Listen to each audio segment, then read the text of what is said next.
got that schedule. They got to play us! Doesn't matter where. And you guys stepped up to the plate today, big time. Okay? That's the first time a Bengals team has gone unbeaten in November since 1982.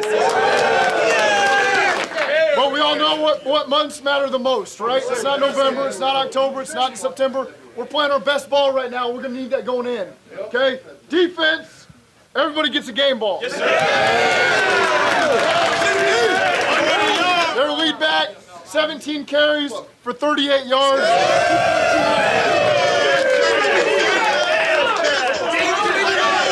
And I saw tip balls, I saw sacks, I saw Mike Hilton jumping in there for tip balls.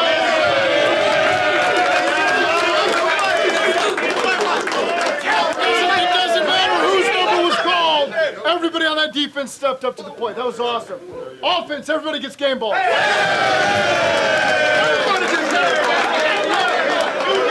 Last 8 weeks, they haven't given up over 100 yards rushing. You guys got over 100 yards rushing. Okay, we played the style of game we needed to play today. Okay? And I'm not leaving out special teams. You guys get game balls too.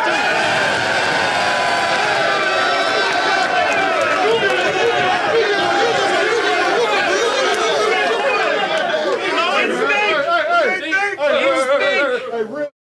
I'm proud of everybody in this fucking room. Yes, sir. Hey, this is the beginning. Yes, sir. Hey, got a long way to go. Yeah. Stay locked in. Stay hey, who they? Who they? Who they say gonna beat them Bengals? Who they? Who they? Who they say gonna beat them Bengals? Nobody!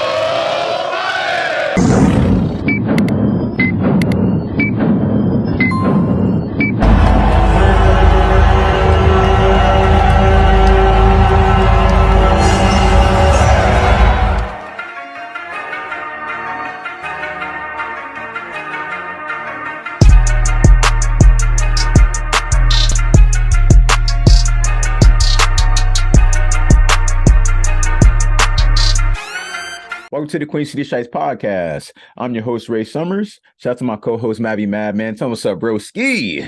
What's up? Who Day victory on Forget the Titans. Hell yeah. Forget the Titans, baby. You already know what time it is, man. We on that bullshit today, man. Episode 41, 6 p.m. on Broadway. We got lots to get into today, man. Got to get into the game. But first things first, man. Mav been wanting to tell me something for the last 2 days. Give it to us, bro. What's the fuss? Yeah, not to backtrack on weeks or anything, but it involves the Pittsburgh Steelers game. You good? Where there were 2 hits that caused penalties, one on Burrow, but the worst one was later on at the end of the game when the Steelers did their onside kick. Okay. Tyler Boyd jumps up, catches it, lands on his back. At that point, play is dead. Mm-hmm. You know, he gave himself up. Mm-hmm.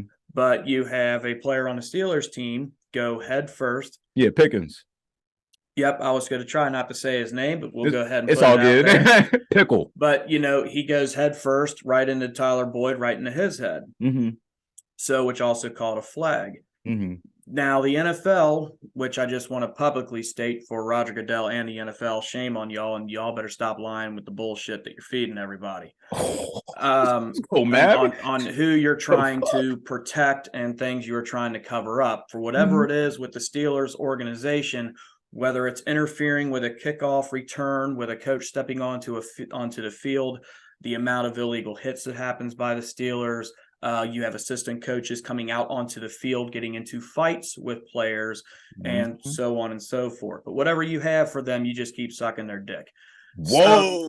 So, with that being said, he got a penalty flag for it, and then the officials huddled up to look at the excessiveness of the penalty.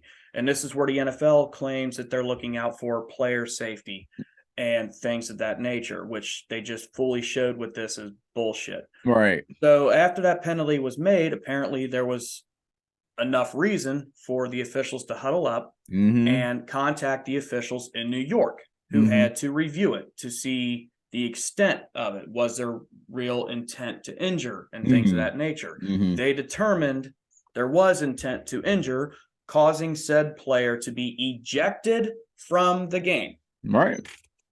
You know, proper response to a situation like that. Yeah.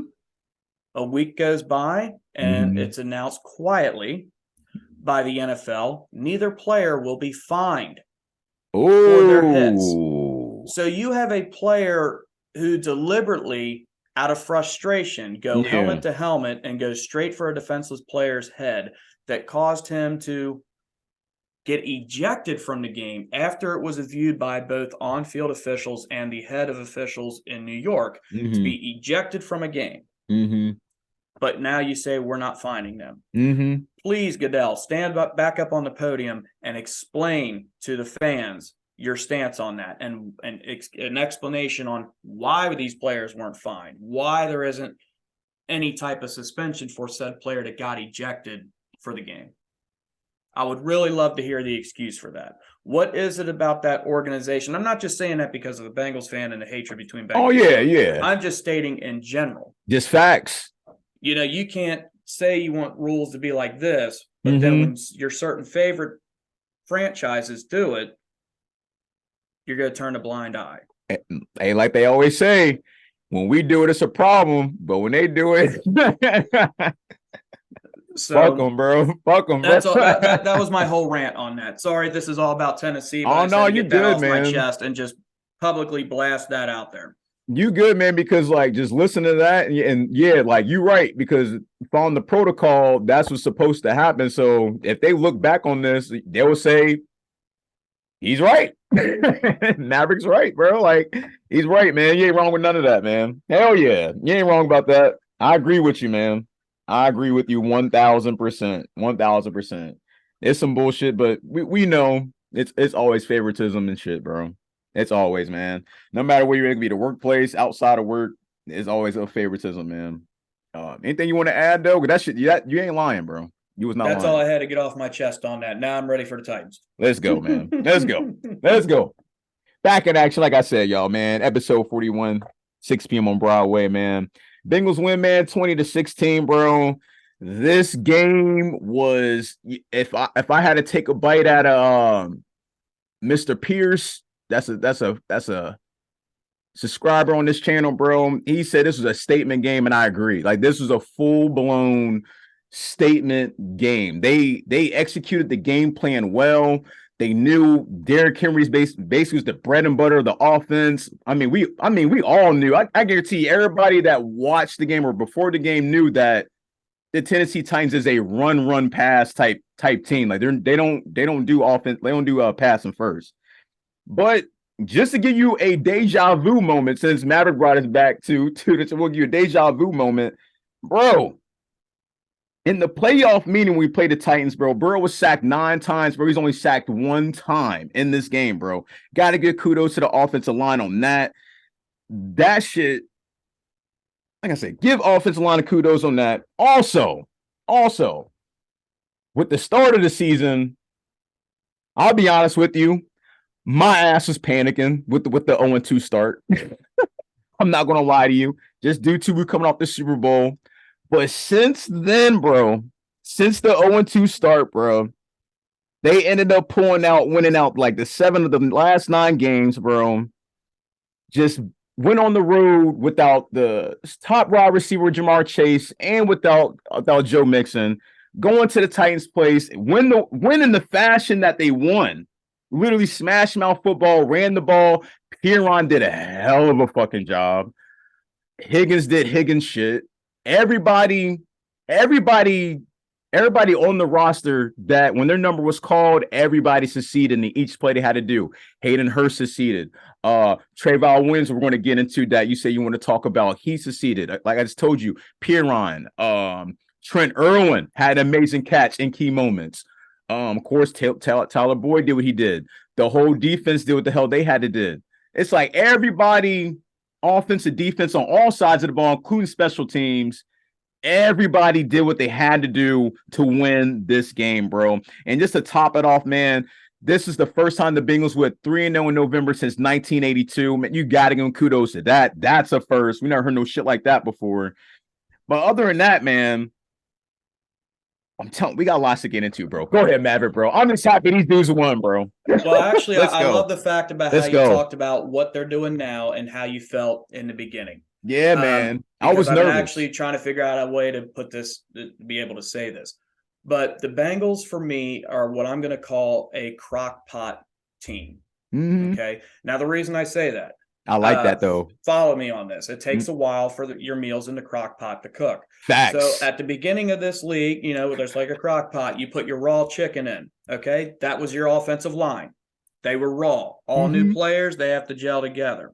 Yep. You put your frozen vegetables, this and that in, whatever. That's Joe Burrow having a surgery done. So he was iced for the preseason and that. He still had to warm up at the start of the season. All the little different other toppings and shit. The injuries that they've been dealing with. And then to top it all off at the end, when it's already your little secret blend of herbs and spices, not the rip off of KFC, but that's your players like Trent Irwin stepping up, your players like Samaje Perine stepping up, and just recently Travion Williams in this week's game. It's all finally, after how the season's gone so far, it's gotten better and better as the week went on. So to me, that's why I call them a crock pot team. That's the perfect analogy for it, bro. That's probably that's the perfect analogy for it, man. That's definitely the perfect analogy for it. Just another thing to add, the Titans came into the game, bro. They came to the game because they didn't score any of the red zones that they had, but they came into the game ranked second in the NFL in the red zone, bro. And the defense shut their asses the fuck down, bro. So it's like, we got to give Lou Anarumo, bro, a kudos, bro. Like, literally, man. That's quick shout out. Quick shout out to him, man. He got them defense prepared. DJ Reader had a huge impact on that D line, keeping Henry from rushing the way he was rushing. I think he only had 32 yards rushing. He averaged, I believe, 2.2 yards per carry. And for me personally, shut down. I mean, of course, everyone's going to argue and debate it, but I personally feel Derrick Henry is the top rusher in the NFL. Yeah, he is. To hold him to 2.2 yards per carry, it's a lot. Unheard of. It is, bro. And that's a hell of an achievement. It is, man. Like they always say, they got to play us, man. And we got a mean, greedy, offense and defense, bro. Everybody's on full cylinders. I feel like we're we're hitting the peak at the right time, just like last year. Like that's what's so crazy about how everything's been flowing, everybody. Like I said, if you just pay attention to with the Deja Vu episode, if you just look at this game specifically and look where we were at last year, you cannot lie and say this ain't deja vu moment, bro. And then we got to go into the team next week that we're going to get into later in the show. But now let's look at the current playoff picture. Where are we at? Say Bengals, I believe, are the number 6 seed. Let me get on here real quick. I'm over here looking like this, like an old guy. I'm sitting there like, I know I need my bifocals all the time. All right, here we go. Currently, Bengals right now sitting at 6th. Sitting at 6th. I will tell y'all this though, man.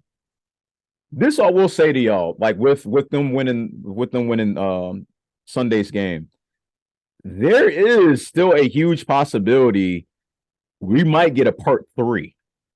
Just saying, we might get a part 3. It might be here, and it might be there again, but it's a huge possibility. I guess it depends on what happens with the Week 18 game against the Ravens, but it's a possibility we might see them again. Maybe. But yeah, they're sitting at 6. Kansas City sitting at 1. Miami sitting at 2. Tennessee sitting at 3. Baltimore 4. Buffalo 5. And Jets at 7. And New England at 8.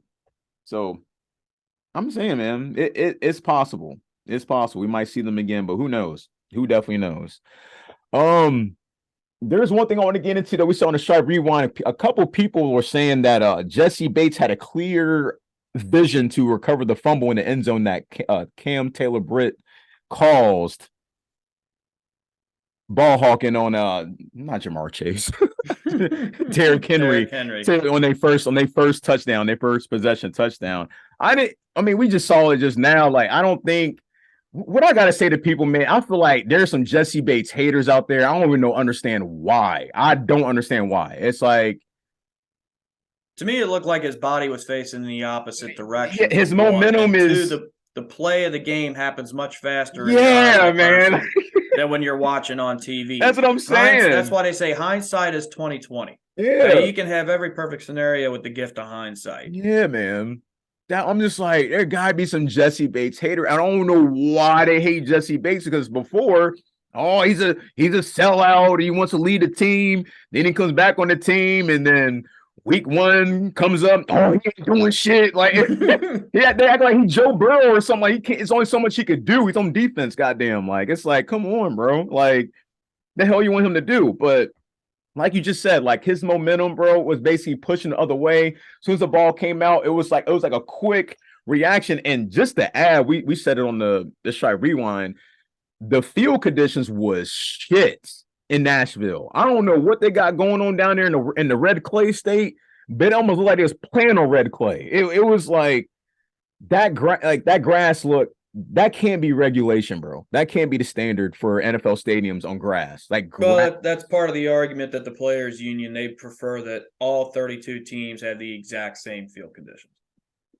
Same type of turf and everything else. That way you have none of these differences. Yeah, that kind of goes back to what we were talking about last week with the field conditions. So, but yeah, I agree with that. They all keep everybody with the same type of playing surface. I mean, yeah. I mean, it's the pro league, for God's sakes. Come on, man. Oh, I hate to turn on the XFL and they got better grass than y'all. Come on. Come on, man. I'm not even knocking the XFL or the USFL. I'm just saying, bro, it's just like you can't have like even college. Like they can have better field conditions than your professionals that make over millions and millions of dollars. So it's just like, I don't know. But yeah, I've like some Jesse Bates haters out there. Now, this is the big question, Mav, and this is what I really wanted to get into. Now, since you saw what you saw with Piron, and I just saw before we started the show that Mixon has been cleared, like for this coming week. He's been cleared. Where should we go from here? Should we stay with Piron, or should we fall back with Mixon? See, this is a great debate. This is an honor. This is honest opinion. This is a great problem to have it is. As a team. You just got to look at the chain of events. Recently, you had Mixon have his humongous game, and then he went down and P. Ryan stepped up. Mm-hmm. The only thing that I do believe there should be a running back depth chart change, but not in the starter aspect. Okay. P. Ryan is your what I've been calling all season, the human wrecking ball, and I think he's been underappreciated by a lot of people throughout the season, which now he's had a chance to shine and show what he's capable of doing. Agreed. Both backs have their pros and their cons. I do believe maybe more of a shared committee should be in the play versus Mixon's automatically 1 and 2 and P. Ryan's number 3, third down back, which we've voiced our opinion on several times before. It seems like every time he's out there, the play is automatically going to him in that situation. You're right. So, but you can see as the game went on, P. Ryan got stronger, and it's hard to take him down. But currently he does have the hot hand. But what I was talking about, the running back change situation, I'm talking about Chris Evans and Travion Williams.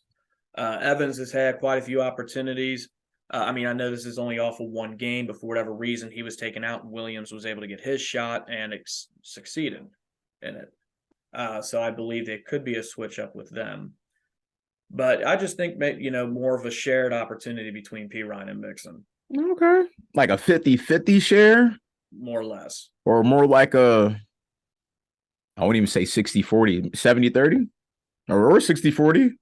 Or maybe even a 60-40. But either way, P. Ryan needs to be able to have more touches. All right, that's what I didn't hear. Either way, P. Ryan needs to get more touches than what he's getting. Is what I'm saying. Okay, regardless if he's not the starter.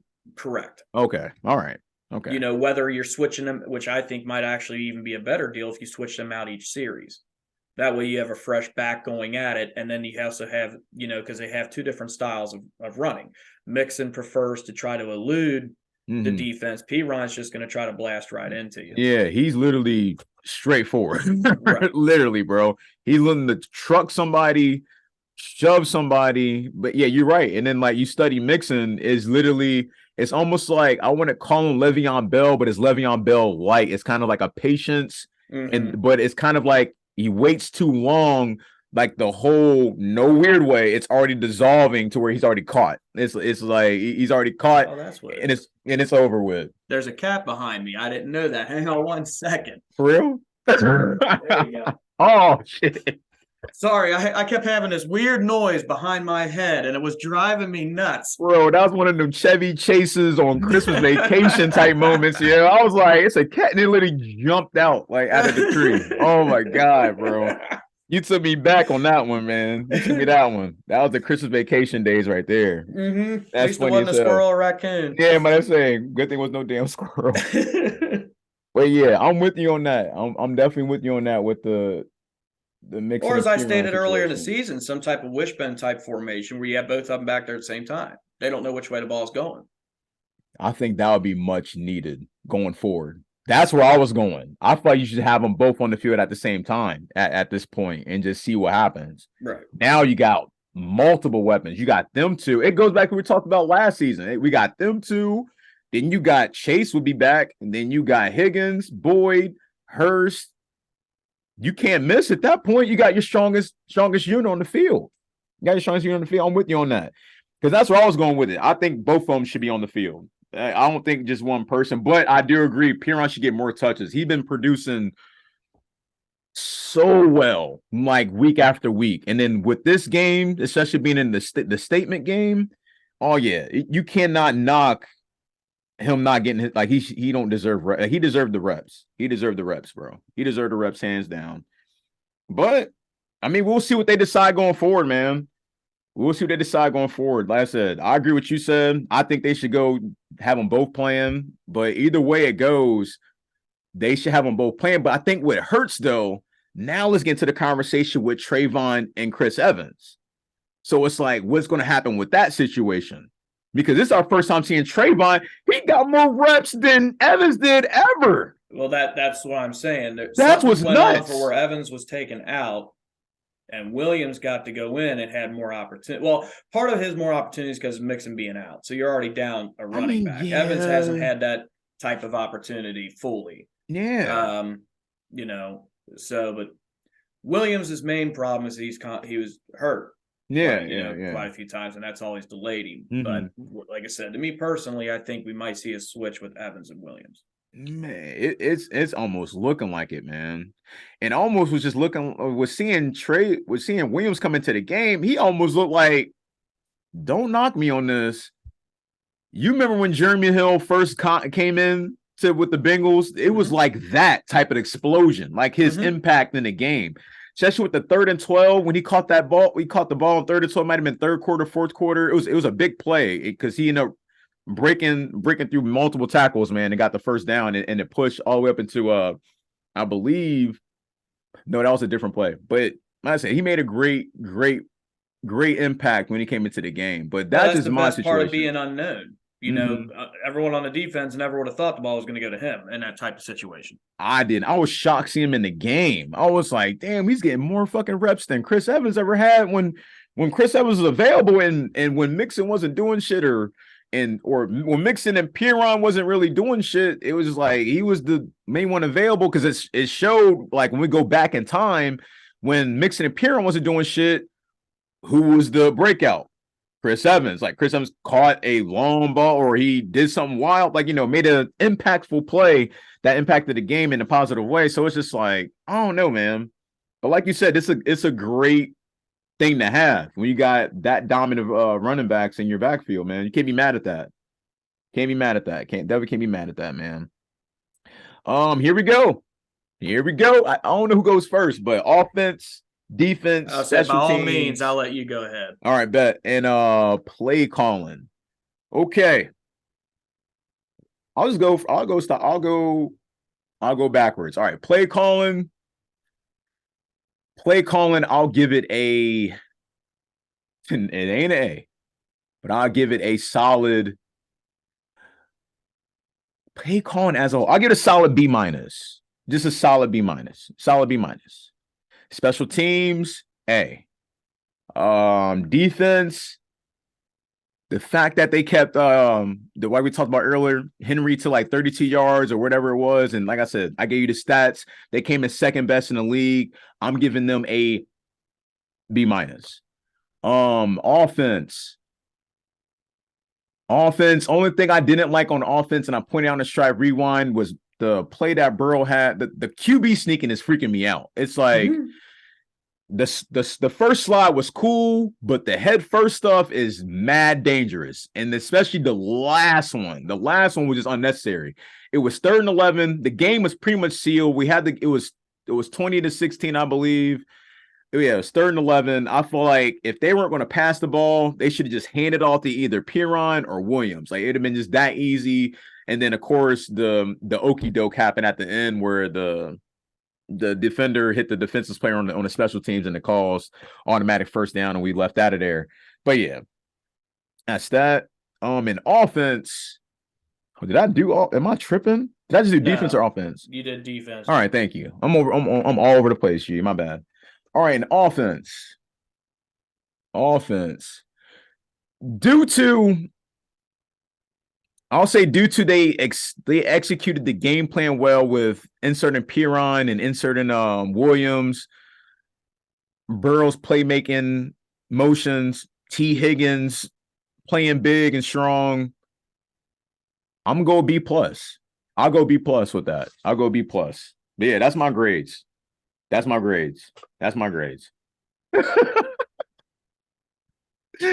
had to think so hard, bro. I had to think so hard because I was like, it was literally a borderline, but it's like, I got it. There's really no wrong answer, but go ahead.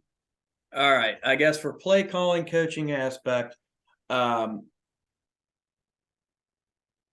believe you said B-, solid B-, I believe your grade was. Yeah, I had nothing lower than a C or higher than that. They were higher than B+. Well, I had B+ on one. I will give a B+ on the coaching. Reason being, sometimes the plays can't get executed the way that, you scheme things up. But the fact of the matter is that more so on the defensive side than the offensive side. Okay. Defensively, you already knew you were going against Derrick Henry. You shut him down at 2.2 yards per carry. You had your game plan of how to shut Tennessee down, and for the most part, you did that. Offensively, the game plan, you knew what your strengths were with Chase being out. You were able to have you knew you wanted to establish the run and establish it early, and so on and so forth. So I'll stick with that. Okay. I'm with that. Defense. I know this is going to be higher than yours. I think I had B-. As much as I want to say a B+ for that, I am going to say B, even though, again, they shut Henry down to 2.2. I'll give him a B+. I can't. I have to. Okay. The fact that you have one of the best runners in the game, if not the best runner in the game, you held him to 2.2 yards per carry. Yeah. You said they were the number 2 ranked team in the red zone, bro. And you shut them down when it came to the red zone. You forced Tannehill to beat you. The reason I won't go any higher is the fact that you still gave up the really big plays. The big play to Derrick Henry on that pass. And then later on, I don't know the receiver's name, but Taylor Britt. I mean, there's not too much you can really do against that. Trey Burks, so kid out of Arkansas. Catch, but you gave those big plays. But with the Derrick Henry thing, the way that Taylor Britt never gave up on the play and just came up and Muhammad Ali the shit right out of his arms. You gotta applaud that. Unfortunately, the ball, just rolled Tennessee's way. But still, the big plays were still there. That's why I haven't gone any higher.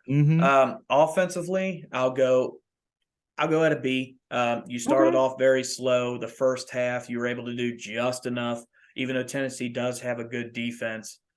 Yeah, I'll give them credit for that. I'm with you. I'll give them credit on that. And you still stuck to your game plan, and you were able to still keep the run game going. Higgins started lighting it up, and big plays were happening. You were able to do enough to seal the deal at the end. So. Yeah, I'm with That's it, man. We basically had almost the same grades, pretty much. But yeah. Tennessee was second NFL. They came in with 74.1 red zone percentage.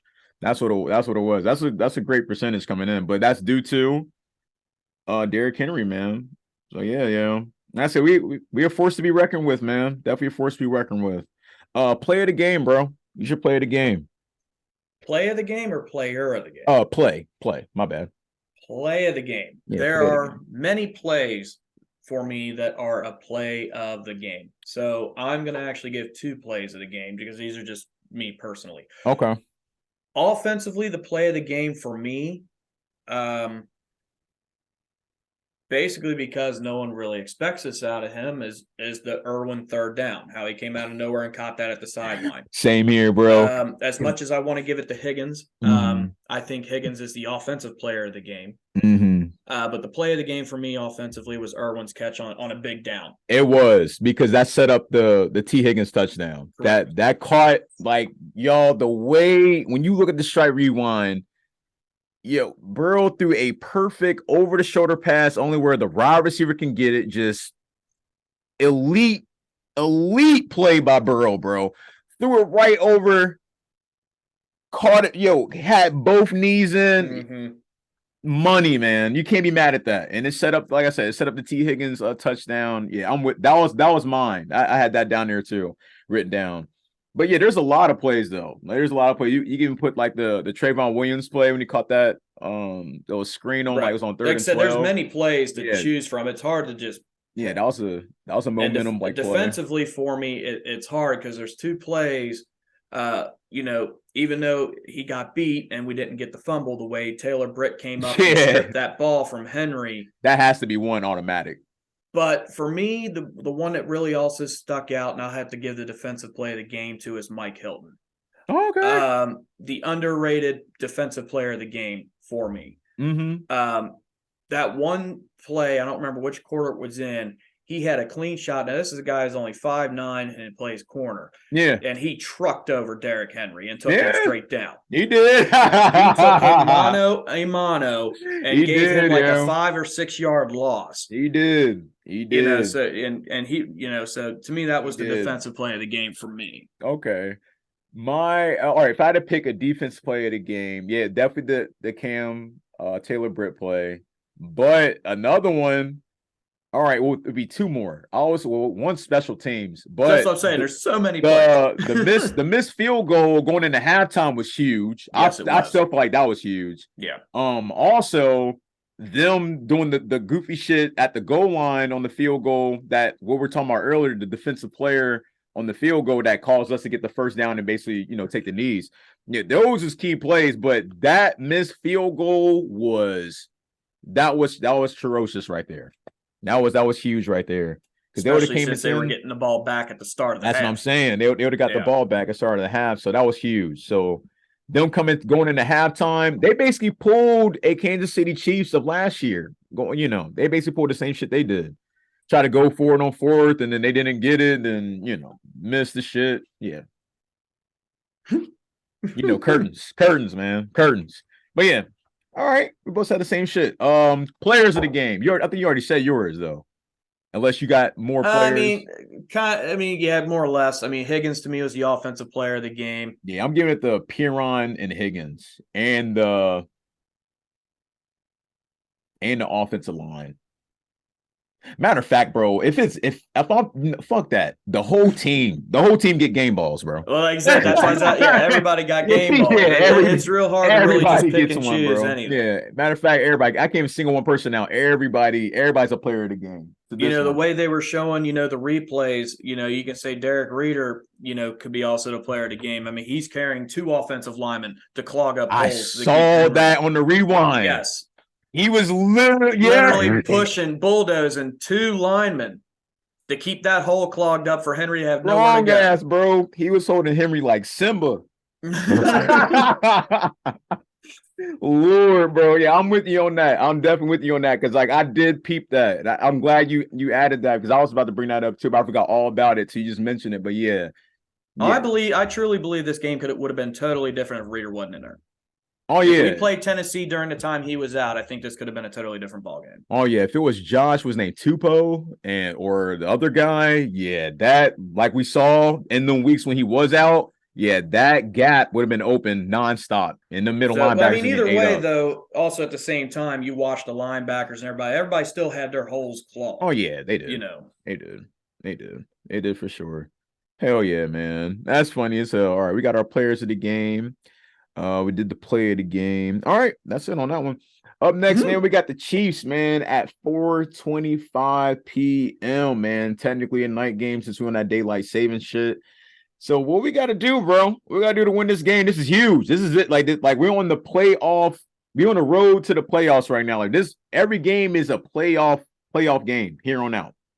What we got to do to win this game? Offense, defense, and special teams, bro. Oh, offense, you got to convert on third down. Do what you got to do to keep Mahomes off the field because you know how quickly he can get down the field and score. Thanks. Defensively, there's quite a few concerns for me. Kansas City does not have much of a run game. So how good our run defense is, it's not going to be much of a factor against Mahomes. Okay. You can't do like you did last year, even though you got lightning in a bottle twice and was able to come back from huge deficits in two different games. You that's not a formula for winning. You cannot allow that to happen a third time. No. Not at all. Hopefully the defensive line can get to Mahomes and cause a lot of pressure, but you also know his escapability factor and the way he can extend the plays, and that's how they make a lot of their huge splash plays. But this is where the Chidobe Awuzie effect is what has me concerned, that we don't have our top corner out there. And the fact that Apple's been burned quite a few times. Taylor Britt, he's still a rookie. Those are going to happen. But, with Mahomes, even though they don't have Hill anymore, Kelsey could still get you in. So can their other guys, just not as much as Hill could have. See, that's where it gets interesting because they will only have just Kelsey and I believe Juju. Yeah, because Juju being on this too. Right, but Juju also remembers Von Bell. Exactly. So that's what I'm saying. Do your little TikTok dance. Yeah, man, that's what I'm saying. Bell can knock you back to Pittsburgh, but I like how you hit that right there. Basically that's what it boils down to. Offensively, just keep, try to make Kansas City play from behind. At the ending of the first half, if they have the ball, do not let them get down in the field goal range. Stop doing that extra cushion shit, whatever it is you're doing. Same thing with the final minutes, because I believe this game's going to come down to the very last second. I believe so too. I believe so too. I kind of got like two different type of scores how this game could turn out, because I do believe it's huge that they lost Tyreek Hill, but at the same time, I still don't believe that it don't look like they lost a beat in the offense just due to, it's Patrick Mahomes and he makes it work depending on who he has on the roster. And from what we've seen from Kelsey, it's been lights out. So I already know the middle linebackers will be at work with Kelsey right there. They know the formula. They shut him down twice. Yeah, completely. They did. After letting him get you run all over you in the first half. But they don't have a power running game. I think that's what's going to kill them on this, is that they don't have a power running game. They got the little boy back there. I forget his name. Like, it's like Paccio. Yeah, Isaiah Paccio. I might have pronounced it wrong. I'm sorry, but it's just like, they got him back there. He's little. Well, that's what I was telling you earlier today, that I don't know if he'll be activated for this game. But Kansas City did sign Melvin Gordon to their practice squad. Okay. Now, whether or not he's going to be activated for this game, I don't know. I'm shocked they made that move due to he has fumble history, a lot of fumble history. Like, I'm talking like second half of the career Jeremy Hill fumble type situation. So it's just like he's on that type level. So it's like you're willing to risk that. 5 this year. And if you're willing to risk that going into the playoff-like environment and playoff-like motions coming out of Denver when they weren't really playing for shit, that's a lot to put on to somebody that ain't shit. So it's just like, I'm just saying, bro. Melvin Gordon kind of declined since the Chargers, bro. So it's just like I'm not really too high on him, but I do believe if they do insert him, it'll definitely be like, your third downs maybe, or your goal line like formation. But outside of that, I don't see nothing too big from the rushing game. I just see all being the passing. But like you said, without a Awuzie, Britt's going to have to step up. Even though he had a great game like this past one, but he's going to have to step up big. Apple's definitely going to have to step up big, and he really freaks me out. It's either he's hot or he's cold or he's like, it's hard. It's kind of hard to determine what type of apple you're going to get. You're either going to get what you say, the rotten apple, or you're going to get the fresh apple. So it's just like you don't know what you're going to get. So it's like we're going to have to see when it comes to Sunday. But outside of that, I do believe that we could get away with this. Like, I want to say easily, it's going to be a tough game. It's going to be a playoff like environment here at home. But if I want to go with my score prediction, man, let me hold on now on that score prediction, bro. I just know in the offense, the running game got to go swell, just like I did with the Titans. I'm sure we're going to get Mixon and Piron. I hope they do either what one of us said, either they have both of them on the field or they kind of test out Mixon on a couple series, and then if he on some bullshit, bring in Piron, and then if it works, it works. Like, we don't know it's going to be permanent, but if it works, it works. Like, as long as we win the game, I feel like that's all that matters with there, because I said we have Jamar Chase back. We have the full offense back, healthy. Defense, we already kind of went over that. It's just they got to just nothing over the top.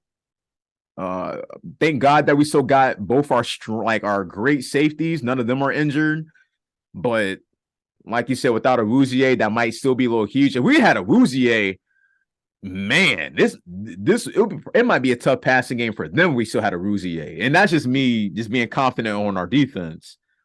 Special teams, they're going to just have to do what they always do. It'd be nice to see if we could get like a kickoff return, a punt return, something that would like change the momentum either early or middle or late in the game, and it for a positive impact. But now, since I went through all that, going back to my score.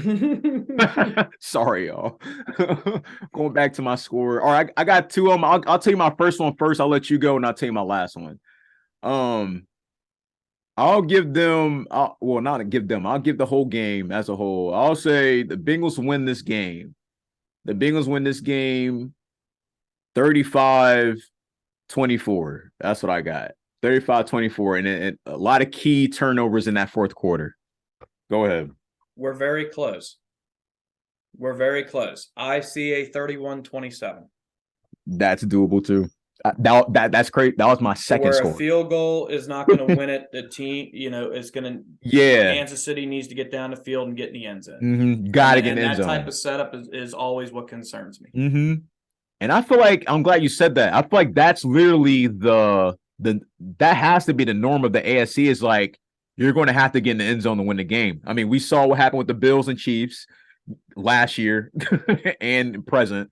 And like same thing we're going into this year with the Bengals. It's like you're going to have to get in the end zone. Like, I mean, we haven't had any issues like compared to last year getting in the end zone. Like I said, I feel like we're on the money, but yeah, I'm with you on that. And that was my second score as well. Like that was my second score. So yeah, any of those could happen. It's very possible. Definitely very possible. Anything else to add before we get off the Bengals Chiefs? Nothing I can think of. I'm gonna say nothing I can think of it either. I want to get into this closing, man. Let's get into your around the league NFL results on this lovely Tuesday. All right, since we just had Thanksgiving, hope everybody had a great holiday. This past Thanksgiving was 3 games that was being played. Bills beat the Lions 28-25. That was a great game. Giants lose to the Cowboys 28-20. That was a great game as well. It was a lot. All 3 games was great. And the Patriots lose against the Vikings 33-26. All 3 games was close. Can't be mad at that.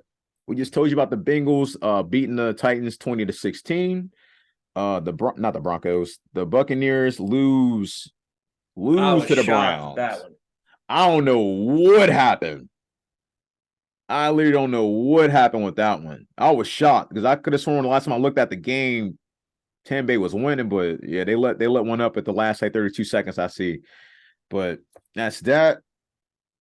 Texans get blown out by the Dolphins 30-15. Jets beat the Bears 31-10. Jets playing good football. Commanders beat the Falcons 19-13.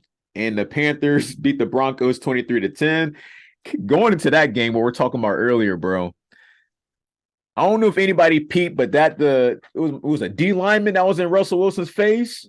I don't remember. I just know one of the players got all up in his man, and you could tell looking at Russell's response.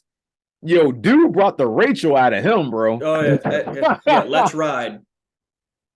Let's ride he that. He straight brought the feminine out of him, bro. Like he was like, oh, okay, like it was nothing but trouble out of his voice, bro. Like dude was in his face, like picture Ray Malaluga in your face, yelling at you. Like that's what that shit looked like. I was like, Jesus, man. But yeah, man, that's that. I don't know what's going on over there. They got to figure that out. I bet they wish they got their money back. But you better kept that receipt. Yeah, man. If Russell's a good Christian, he will give that money back. I'm just calling it. I'm calling a spade, bro. If you're a great Christian, bro, you will give that money back. At least give him half of it, bro. Like, come on, man. That ain't Christian. This business, man. that it's bad down there, bro. Jaguars beat the Ravens in a nail biter. Thank you, Jacksonville. That got us tied for first place for the AFC North, man. That was a big win. That was a big win by the Jags right there. Big win, man. 28-27, man. I don't know if you saw, I know you on Facebook, but there was a fan on the Ravens, bro. He literally lost his fucking mind when that happened. He started breaking his fucking keyboard. He had a fucking pumpkin. This dude must have been living in the attic. I don't know where, bro. He must be in his mom's place. He in the attic. He's sitting there fucking punching the damn pumpkin, bro. Like going nuts, sweating too. Heat rises if he in the attic. That dude's in a prison cell up there, bro. He was like, we lose to the Jags. Like he was freaking out, man. He was freaking out. But yeah, Jaguars win 28-27. Chargers beat the Cardinals 25-24. Raiders win in overtime, a walk-off touchdown by what's his name? Jacobs. Dude, Jacobs went off. He did, game. bro. My goodness. He went off, bro. That was a pissed off running back right there. This dude, let me tell y'all where he went, bro. He 33 carries for 229 yards, 2 TDs, man. Cut that dude a check. 40 to 34. How many receiving yards he had in that game too? He like I said, he went off. I think he had like maybe 303 all-purpose yards, something like that. Hey, and to go back to Roger Goodell, I wonder if you're gonna drug test old boy. Yeah, let's see. Let's see you drug test him then, but we'll see. We'll see. We'll see how that plays out. But yeah, Raiders win 40-34 in overtime against the Seahawks. That was a good one. Chiefs beat the Rams 26-10. Rams really got nothing going for them right now. They look sloppy. 49ers beat the Saints 13-0. Sloppy game by them. The Eagles beat the Packers 40-33. This is what's going to be interesting with the Packers going into offseason is what they're going to do with Aaron Rodgers. And this like a fantasy prediction, but I feel like I know they probably will go with Love, but if the Love thing don't work out, I could see them possibly. This is a guess. I could see the Raiders and the Packers making a little Carr Rodgers like trade, maybe. I don't know. It's a far reach. I know. Far reach. But what else you got? Go ahead, though. Since you wanted to play that devil's advocate, I'll just throw that out there. Go ahead. Devontae Adams didn't leave Green Bay. Just end up with Rodgers again in a Raiders uniform. Trust me, I know. But hey, business. Also, nobody's going to want to pick up that contract that Rodgers has. Yeah, his contract is filthy. Nobody's going to want that. Filthy. But hey, who knows, man? NFL's full of surprises, man. But I can see something happening because they gotta move on, bro, at some point. And I fight. The thing is, bro, and this is what makes me laugh. I don't know if you remember this. You remember when the Brett Favre and Aaron Rodgers coming in type saga? It's the same exact shit. Yeah. It's the same exact shit. And Brett Favre warned him, like, yo, they gonna do the same shit to you. They gonna do the same shit to you. And look what's going on, bro. Like, They keep just dragging this relationship out. It ain't even good. It's toxic. People keep cheating. They just keep dragging it, bro. It's like you guys let it go. Let it go. Let it go. Be free. Let them be free. In my personal opinion, if any team would make any type of move for Rodgers, go ahead. And people will probably argue to hell and back with me on this, but I can. This only team I can see that would really truly do it would be the 49ers. Oh, with Jimmy, right? Yeah, that's another. Yeah, that's another one. That's definitely another one. That's definitely another. I can see the 49ers going after Rodgers because the Packers, they ain't going to settle for no like a losing ass season. They ain't built like that up there. They're not going to take some goofy ass quarterback and not win any games. Like they haven't looked like that in a long time.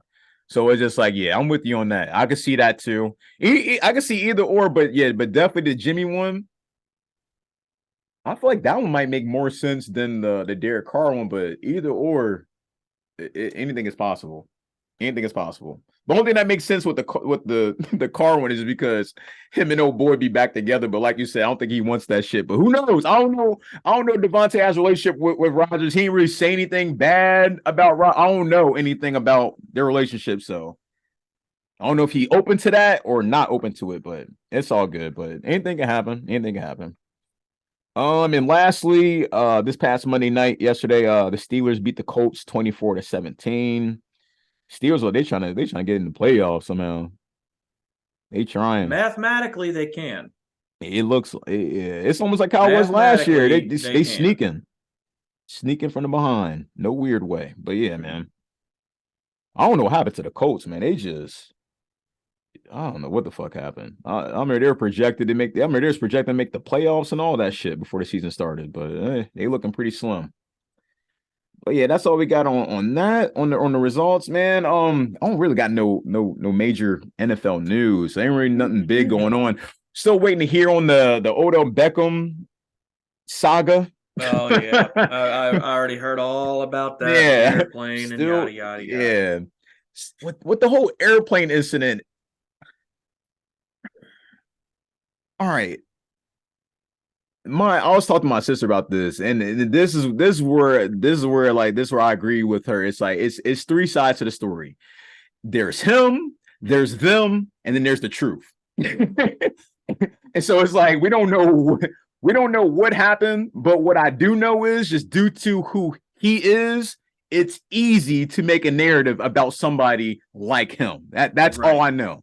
So it's just like, and we haven't seen no video evidence since this. They allegedly said he didn't want to put on a seatbelt or whatever. I don't know, bro. It's a lot going on in the world than talking about somebody don't have a seatbelt on. So it's just like it's crazy. But his choices, it's coming down to the Giants and Cowboys. I believe after watching that game on Thanksgiving, I believe the Cowboys pretty much won the bet. We could say, because like Cowboys obviously the better teams, but Jerry Jones won him bad. But we'll see. We'll see how that plays out. Nothing has leaked yet, surprisingly, but we'll see. But other than that, man, we'll be live streaming this Sunday for the Bengals versus Chiefs game right here on Queen City Strikes podcast, only on YouTube. Please like, share, and subscribe if you haven't yet. We're going live at 3 p.m. Power hour starts at 3:25, and the game starts at 4:25. You know how they get weird with that CVG time. And not CVG, just airport time in general. But yeah, man. Anything else to add, man? I got one last thing. Go ahead, G. It's not no big topic, at least for us to really discuss or talk about or anything. Okay. A lot of people are upset with it, including myself. The quote unquote statue that the Washington Commanders did the tribute for. If anybody was expecting them to actually fully do the right thing, obviously has not been paying attention to the dumpster fire that is the Washington franchise as a whole. Not how the team is doing, just how the organization is ran and everything else. So if you expected more, they got you. Facts. Just like how quick the Dan Snyder shit went under the table, nobody's talking about it. But, hey, we can sure as hell bring out, Deshaun. They bring that up easily. All I can say is I've seen better displays at Target.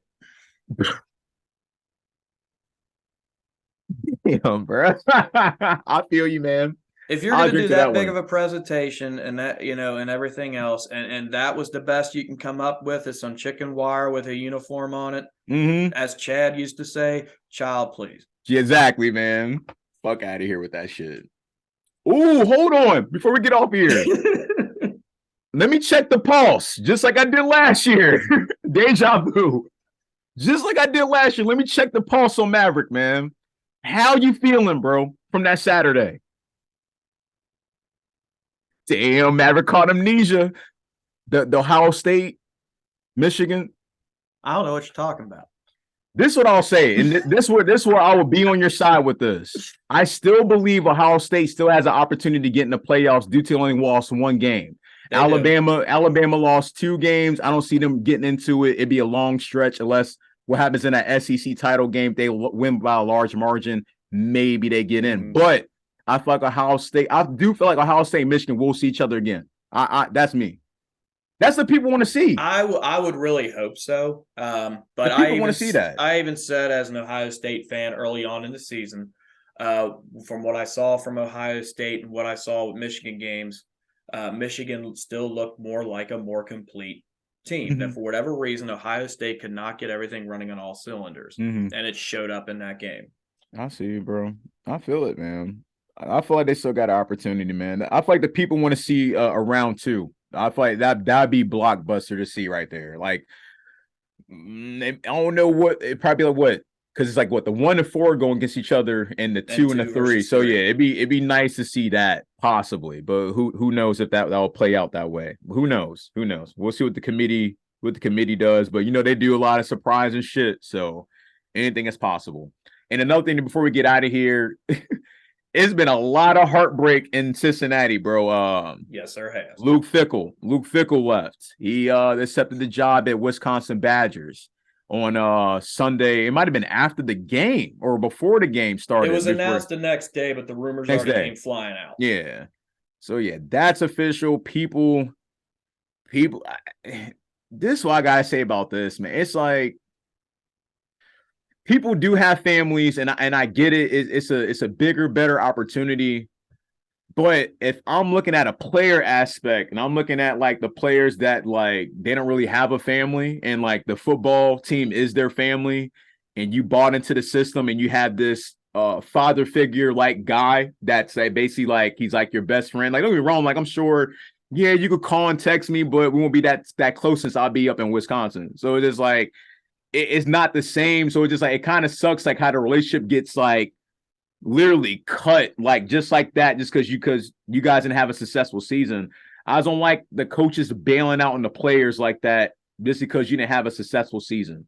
That's all I got to say with that one. I wasn't going to go into full explanation, but since you said it that way, I guess I don't have a choice. I'm going to have to. Go ahead, bro. It wasn't so much not having a successful season. For the most part, they still were successful. You had a lot of your star players leave for the NFL and this, that, and the other. No one expected them to make a run for a championship this year. No, but I think a big deciding factor to him moving to Wisconsin is there's this dynamic shift going on in college football where it's becoming 2 conference powerhouses. Yeah, it's going to be all SEC versus all Big Ten. You see that with the Pac-10 falling apart, and they're coming. UCLA and USC is coming to the Big Ten, and we're waiting to see how the rest of the dominoes fall. Yeah, the success that Fickell has had up to this point, now was actually the perfect time for him to move into one of those superpower conferences that's building.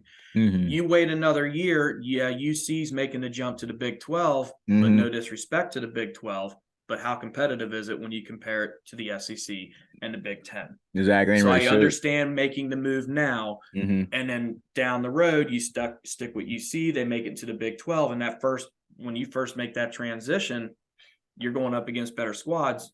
No disrespect to UC, they're going to more than likely look like dog shit. Which is going to return, affect Luke Fickell's quote unquote draft stock, if you will. So I understand making the jump now. And the fact that the contract that you signed, I think he was making like 5-point-something million per year here. I think there it's like 7-point-something per million there. So I fully understand the jump. It's upgrade. It's upgrade. It's all good. Like it just sucks. It's like it brings back like your Brian Kelly's, the Butch, and like it brings back like a lot of those teams. But no comparison, though. Yeah, no comparison because Fickell brought a lot of momentum to Cincinnati. It ain't nothing to discredit what he did here because he did a great job. Yeah, to me, they need to build some type of statue or something for him. Yeah, they do, bro. The fact that we actually were in a national championship discussion and even had the opportunity was unthought of here. This was a basketball city as far as UC, University of Cincinnati is concerned. It was, man. And he didn't bail on the team right before the biggest bowl game of their yeah, I might say it wasn't nothing big. It was after just their kind of season's a wash. It is over at this point. It was probably just the way it came up. It was just like it's like, all right, it is what it is. But since 2006, man, they had 5 head coaches, which is wild. But they got the 13th best record in the CFB. So it's like, hey, we'll see what happens. I did see people trying to get Deion to come here and stop it. Stop it. Please stop it. I'm not. Would it be cool? Yes. Would I like it? No. Y'all don't deserve Deion. No. Cincinnati does not deserve Deion. No. That's one thing I don't like was when coaches bail out, y'all want to just grab anybody. I don't like that. Nope. Deion is making history where he's at right now. He don't need to come over here in this mess and try to fix this mess. No. Especially going to the Big 12, just so y'all can throw him under the bus, start talking shit. You miss me with that. Nope. Deion can stay right where he at, enjoying himself. Like I said, nah, man, go find somebody. Like I said, I feel like Coach, what's his name, Kerry Coombs. I feel like he's a perfect option. He came out of Coleraine. He's a homebody. He got a great resume at Ohio State. He was at Ohio State with an offensive coordinator, defensive coordinator, one of them. He got a great resume. Defensive backs coach. He was one of them. But like I said, bro, like I said, I'd rather see how that plays out if you're a UC fan, football fan. But that Deion shit, you miss me with that. Nah. Y'all ain't about to do him like that. Hell nah. Hell nah, man. You better call somebody at St. X or some shit, bro. Or Moeller. You better call him up or call up dude from Lakota. Nah, bro. Ain't about to play Deion like that. But that's all we got, man. We ain't trying to go too much on the tangent on college football. That's like the first time we went that long on college football, but yeah, it is. There was a lot of major news though that happened, and since we're getting close to the playoffs, yeah, it's a lot of major news happening. But that's all we got for y'all, man. We hope you tune in Sunday for the live stream right here on YouTube, Queen City Stripes Podcast. Anything you want to add, Maverick, so we get out of here?